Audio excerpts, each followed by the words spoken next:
Spontaneous is a 4-letter word for us. I don't know what that means.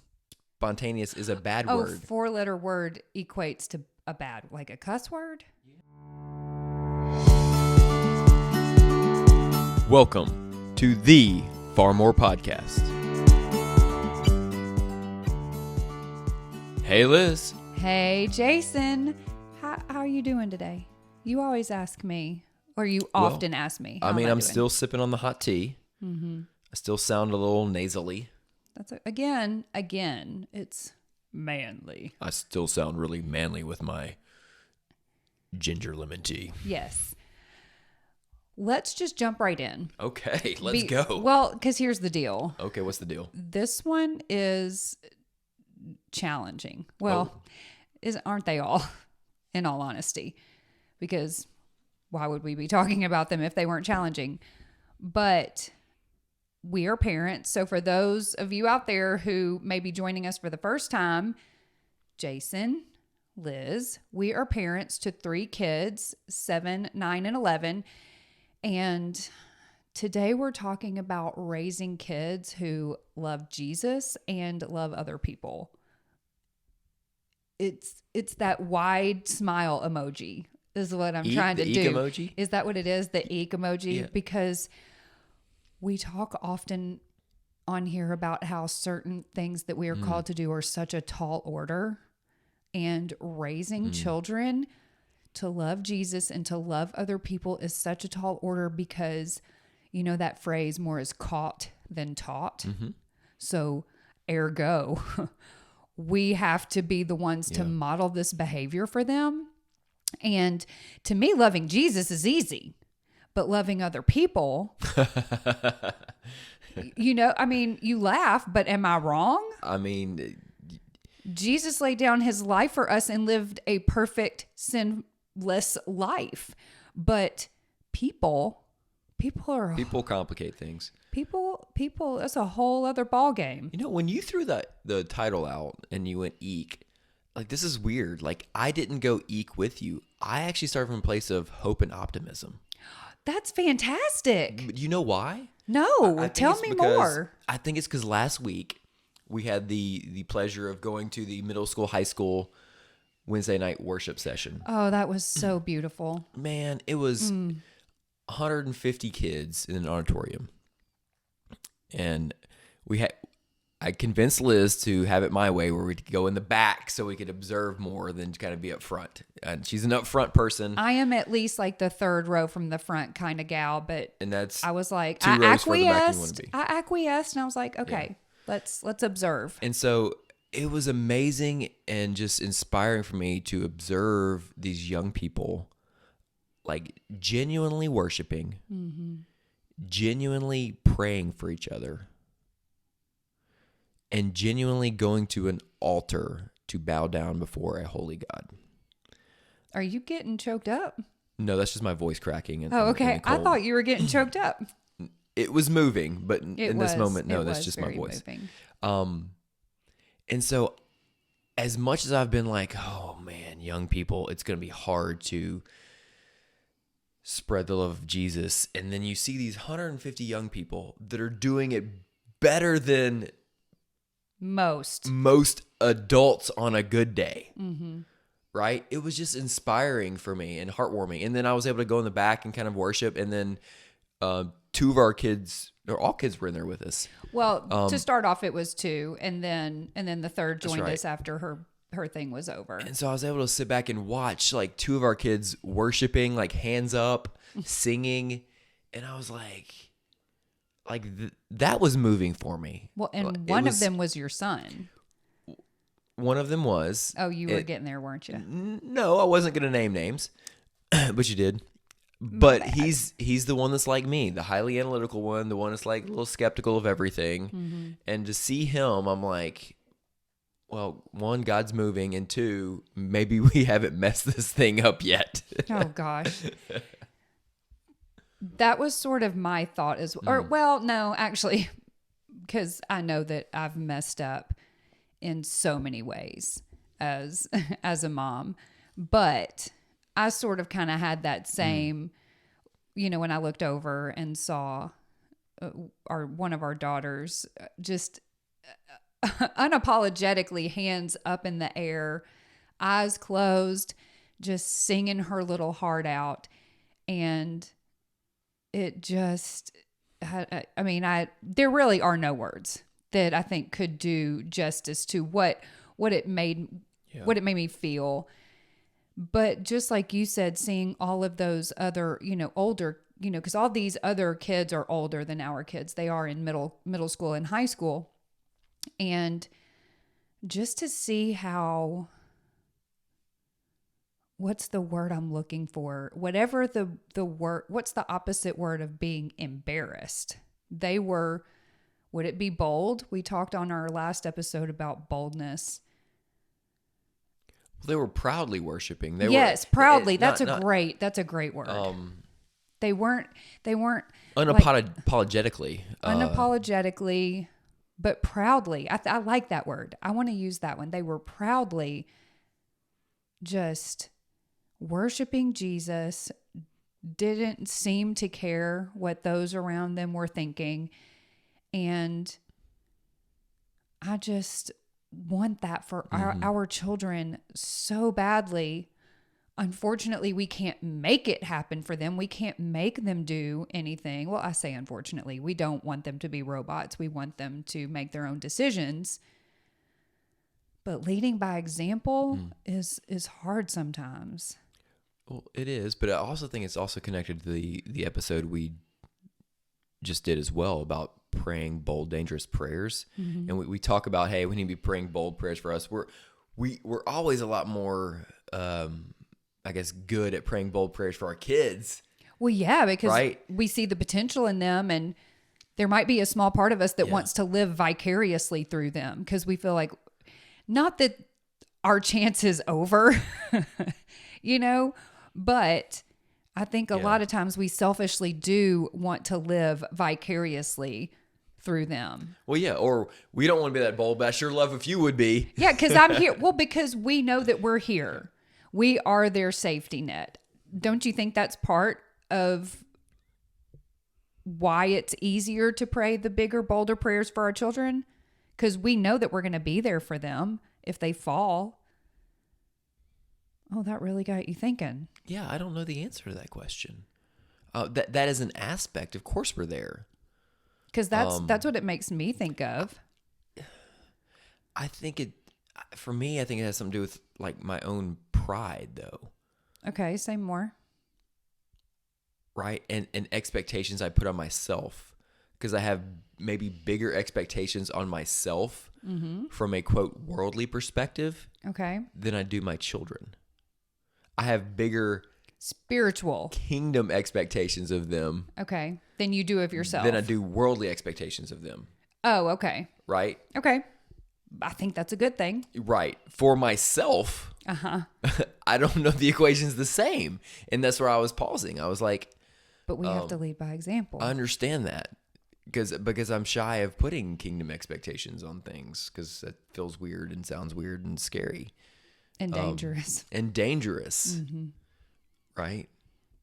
Right. So that's why I was like, I don't know what the level of truthiness is on that for me. So our children are not yet in middle school and high school.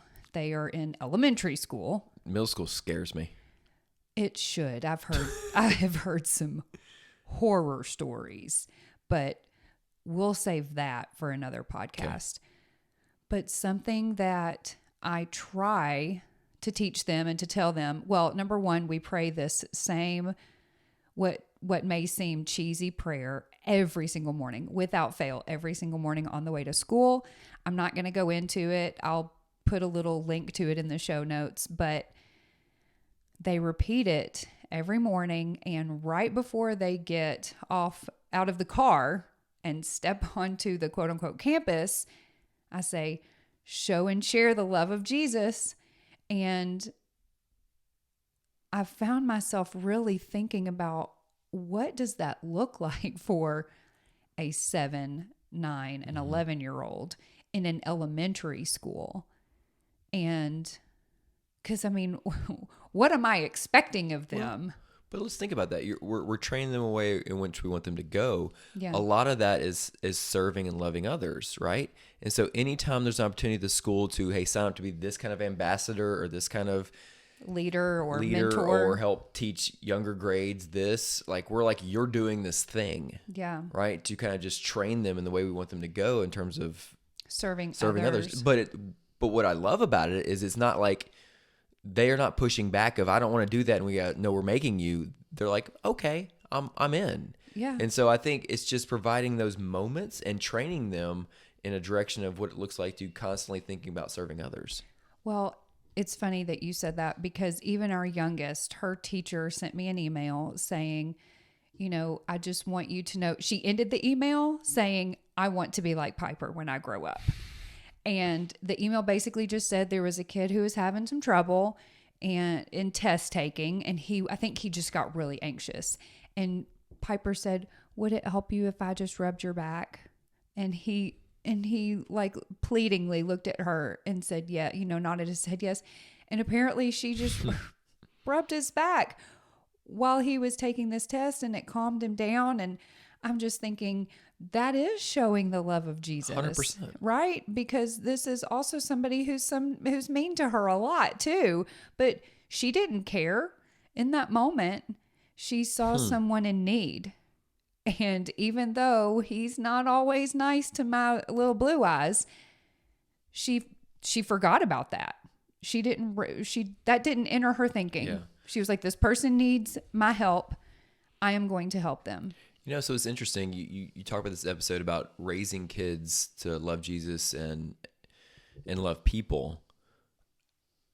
What if it's really the flip? How much are our kids teaching us on how we should be doing that better? Oh, probably. You know a what I mean? lot. I think if we talk about, so much of Jesus talked about the faith of young children. And if we all had that kind of childlike faith, I think we do think about us instilling values in them. But there's a flip side of this, is understanding that innocence and that just natural love and willingness to help that children do that we don't. Because if somebody's constantly mean to me, you think I'm rubbing their back while they're doing something difficult? No, girl, I don't. I mean, you could have paused a little bit and thought about it. Oh, I'm sorry. Yeah, think about it. What do you think? You know what? I don't think you would. Is that better? Did I nail it that time? I don't think that convinced anyone. But you are right. We have a lot to learn from our kids. But, you know, part of it is because a lot of, like, our children especially, they're not jaded. They're not jaded by the world. They haven't been attacked. They've got it pretty easy.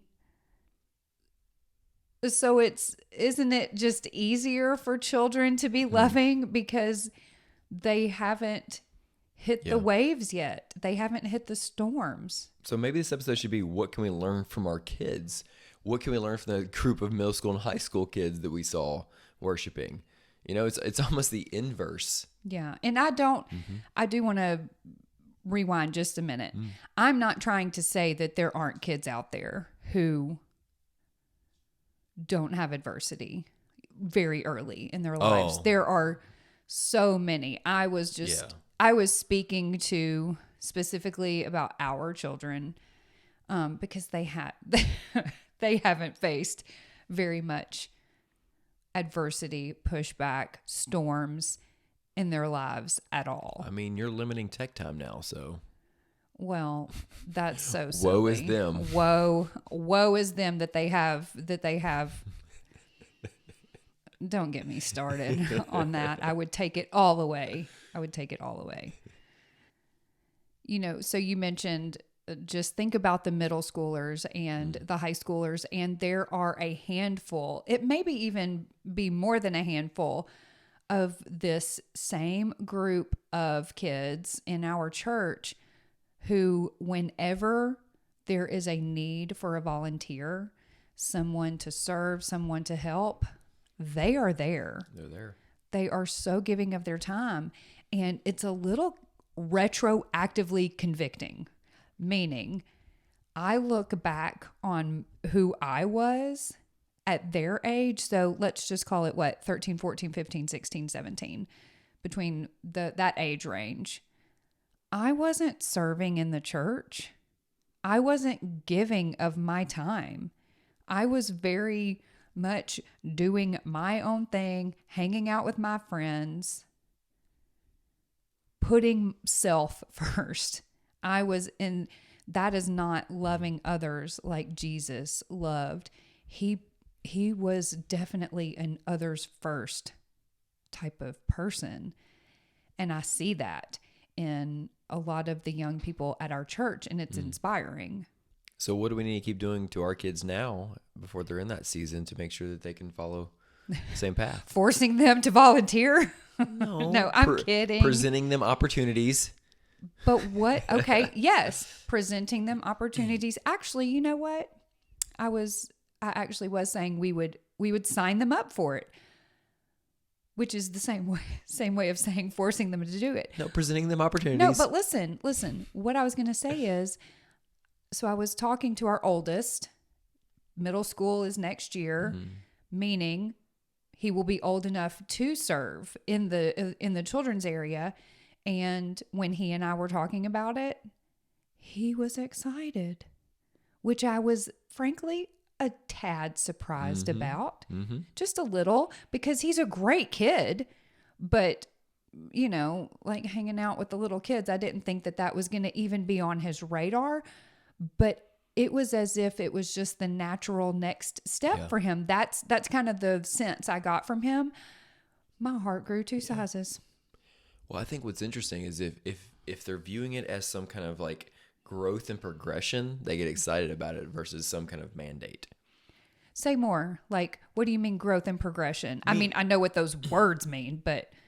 Meaning he's viewing it as a just next step of maturity, not something he has to do. Oh, okay. Right? It's, I'm getting older. I have more I responsibility. get to do this now. Right. Sort I of. get to do this now. And I think which is so true as Christ followers, there's a lot of, we get to do this in terms of serving people. We talked about that last but podcast. we view it as a burden. Right? And I think it's how do you make sure the mindset, whether you're an adult or a kid, that, this is we get to do this. We get to be the hands and feet. Yeah. Right? It's an honor. It's a privilege to be able to do that. It's not a burden. So that is wonderful that's how they are viewing that. One thing I can't only talk about the good parts of it. I do need to talk about where I see potential for pushback and where I think we're going to have a little bit of a hard time, and that's being consistent in God's word. Specifically for the oldest, because it seems like our other two kind of just naturally want to read the Bible, but the other doesn't. And this is where I don't know what to do. I'm like, I don't know how, because this is not one of those things I want to volunteer him to do. I don't want to force that, because then it just doesn't seem like that leads to anywhere good. Yeah. And so I guess that's just where I have to give it over to the Lord and say, Lord, have your way. Well, here's the good news in that. Yes, I like this. He's his daddy's son. Wait, where's the good news? Well, it means I'm just kidding. 100% understand how his brain works. Yes. Because his brain works a lot like my brain. And if we don't understand the why in something, we're out. Yeah. And so that's allowed us to have a deeper connection in terms of real conversation, is getting to the why behind the things. A lot of times you have, as mama, it's like, mama told you to do this, you do that. Because I said so. Because I said so. Well, but that's not going to fly here. That's not going to work with him, because somebody tells me to do something because I said so. Oh, we're about to have a large discussion about this. Goody. Right. And it's just my natural nature of, no, I need to really understand this why. And so apparently that's a gene that you pass down. Mm-hmm. And he's the one who caught it. He caught it. He caught it. Well, so how are you as he gets older? Do you have a plan of action on how to navigate that with him? Or is it not something that that you've really thought about yet? Yeah, I think about it a lot. I'm trying not to be too prescriptive with it, honestly. I think for the biggest thing is intentional time together. I think we're gonna need to go off. You have to get away. We have to get away to have deeper, larger conversations. Mm-hmm. Remove him from his environment as well as you. Correct. Remove the both of you. That's how we both operate. Like we have to literally remove ourselves from the environment, break that up to be able to have deeper conversations and get to the whys of things. Is it just because you feel a little bit freer when you're not here? Like free from obligation, free from timelines, free from responsibility? Yeah, I mean, we naturally fall into patterns and routines. This is what we're supposed to be doing at this time every single day. Oh gosh, don't I Right? know it? Your son is so like that. Correct. And if I deviate, it's You can't, I mean, you can't deviate. he's never had a meltdown per se, but his version, like I can see his brain melt right before my eyes, and he's lost. Right. Spontaneous is a 4-letter word for us, right? I don't know what that means. We don't like spontaneity. Like we already know here's the schedule for the day. And then when you go pull a wild No, card, you said a 4-letter word. it's a bad word. Spontaneous is a bad word. 4-letter word equates to a bad, like a cuss word? You never heard that? Something's a 4-letter word? I always thought that it was referring to a specific word. No, it's just a general. I'm like, because this is a Christian podcast. most You of can't, them are bad You can't words. say that on a Christian podcast. I just got real nervous, y'all. Okay. No, I think what we meant just lost is- all of our Christ followers. Sorry. We'll get those 3 people back. Come on back. We're up to 4, girl. It's okay. Okay. But no, I was just saying is being spontaneous when we already think here's the schedule It's a 4-letter word. is a 4-letter word. Got it's it. a bad word. Got it. That's all I meant by that. You can pick whatever word you want. Or not. Or not. So yeah, so I get that. So we have to completely shake the patterns to be able to have new conversation, have our minds just opened up to new possibilities. I think that is a great point, that sometimes you have to remove yourself from your environment. And so I think a great call to action for any of our listeners or those who are watching, if you find it hard to sit down and have conversations, like the deep conversations with your kids, maybe it's something as simple as just literally getting in the car and taking a drive. So that way you're not sitting just, face to face, Shoulder to shoulder. shoulder to shoulder. But I think the huge takeaway is that we do need to have conversations with our kids about Jesus. And, a lot of times we do end up learning more from right. them than maybe they do from us. But that doesn't mean we need to stop trying to teach them. That's right. So maybe let's continue this conversation on the next episode. I think that's a great idea. All right. So we are so glad that you are here. I say that every time, and I mean it deep down in my soul. We are so grateful for each and every one of you. And if you are not following us on social media, please check us out on Facebook, Instagram, TikTok, YouTube. We are at Far More Podcast. And if there's something that you want us to talk about on the podcast, you can send me an email, farmorepodcast@gmail.com. And until next time, See ya. we'll see you later.